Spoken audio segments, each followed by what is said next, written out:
Today is graduation day.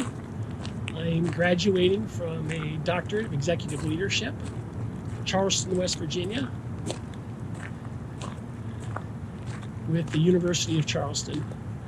And I'm just really excited and thrilled to be here today, sharing this moment with you, with my family and friends, and anybody who wants to listen. It's just been a wonderful, wonderful journey that I've been on, and it's a journey of it's a journey about one guy's story who struggles with learning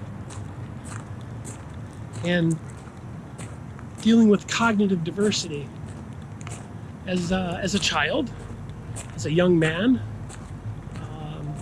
during the military, and as a veteran, and now as an adult with grown kids and grandchildren, and everything else. Right here, the University of Charleston, on this beautiful riverfront campus. But the main part of this video is to share with people that if you have a learning disability, if you struggle with learning, if you struggle with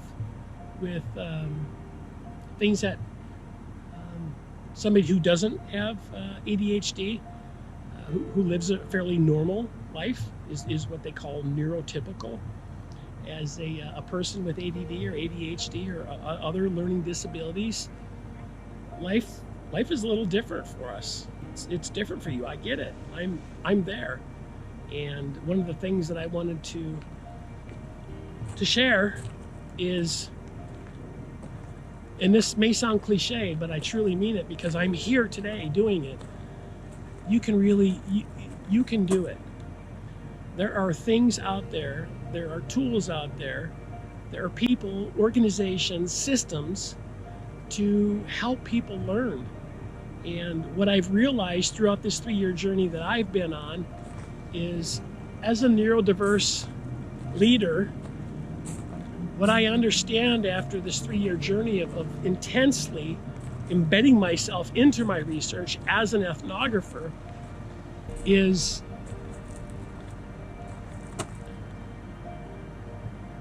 we, as neurodiverse people, are living in a world that was built and designed for neurotypical people. And said another way, what that means is people that have a brain like mine, we think much differently than the average person. And I don't want to say a normal brain, because what's normal? But for this situation, I'm going to go ahead and say normal. People with normal brains functioning in a world built and designed for neurotypical people, they thrive in it. Now, if you're neurodiverse, things are a little different. You feel perhaps like maybe you don't fit in. You feel perhaps like you're not heard. You feel perhaps that you might not know your voice or your identity or self-agency. And that can cause disruption, quite honestly. And one of the things that I've learned is to be tolerant of everybody, including those who perhaps shouldn't or deserve to have any tolerance shared with them, for them. But guess what? I'm learning too, and I'm enjoying this process. But back to what I was saying earlier, as a neurodiverse person, living in a world that was built for people that are neurotypical, it has its challenges. But those challenges that you endure and you face created me to be the person and the man and the human being the way God made me to be. Not having to try and fight or struggle or fit in, just to march to the beat of my own drum and to be the best version of me that I possibly can. Thanks a lot for hanging out with me today. Take care, have yourself a blessed day, and we'll talk to you soon.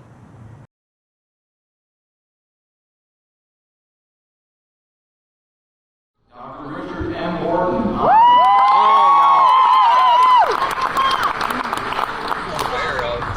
differences within people you work with, within leadership, within coworkers. Yeah, that's really just kind of the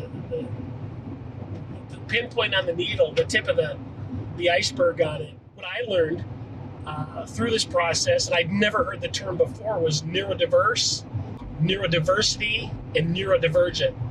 And, what was it? And I had to understand what it was. And I had to see, based on the categories, based on the symptoms, based on the strengths, the weaknesses, based on it being a childhood thing, and does it continue over to an adulthood thing?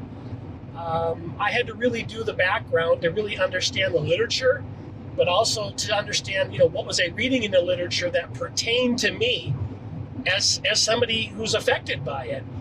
And what I realized through my research is I'm a neurodiverse individual living and trying to thrive and survive in different aspects in a world that was designed for neurotypical people of a normal mind. And a lot of people out there, scholars or other people that are critical thinkers, will come back at me, and this is exactly what I did, is what's a normal mind? Yeah. And at the end of the day, I'm like, we're all the same, we're just different. So then through your conversations with your chair, your board, your classmates, your cohort, with your knowledge now, and do you think that you are able to identify neurodivergent, neurotypical individuals through conversation? Somebody who has, say, ADHD, and they really have ADHD, you can see it. I can easily spot it out. Somebody may not. They may think, well, that guy's got a lot of energy, or man, that guy's a visionary, or look at how intense that guy is, or oh, he can get really upset super easy. Everybody has different symptoms, and it affects everybody's chemistry a little bit different. Research, the instrument allows people to self-identify, and we have all the different categories under the neurodiverse category, and they can go in there and select one, or if they have a comorbidity, they can select all that apply, which is myself. I have comorbidities. I have traumatic brain injury, ADD, ADHD. There are certain situations where anxiety will creep in and, get the better of me. Depression has been an issue over, different aspects of my life for different reasons. And up until now, I never really understood. As a vet who has traumatic brain injury, if somebody just came up to me and said, dude, you have like traumatic brain injury or something, you're kind of weird. That would be a little bit offensive. But if somebody came up to me and said, hey, Rick, are you service connected? And what that means is I have a service-connected disability. They have that background knowledge to address somebody and come in discreetly and say, hey, are you service-connected? Yeah, I am. Are you? Yeah.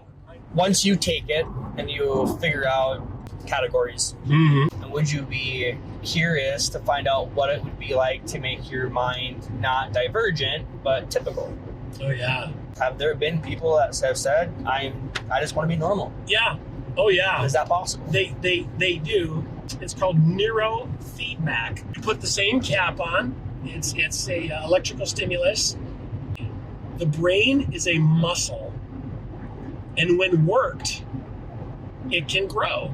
It can change. But yeah, neurofeedback, that's something that can be researched. It's amazing. I did one session. I know it works. I close with is we're all the same, we're just different. And are we tolerant or intolerant of others and ourselves? Because it all begins in the mirror. Who are you looking at in the mirror? What kind of conversations are you having daily? And if they're not positive, if they're not uplifting, if they're not creating some sort of change or driving some sort of internal change or a way to seek, I don't know, a better version of you, then I think we just kind of get stagnant. Try to be better than yesterday. Yeah, try to be a little bit better than yesterday. Cool. Well, thank you. Yeah, thank you.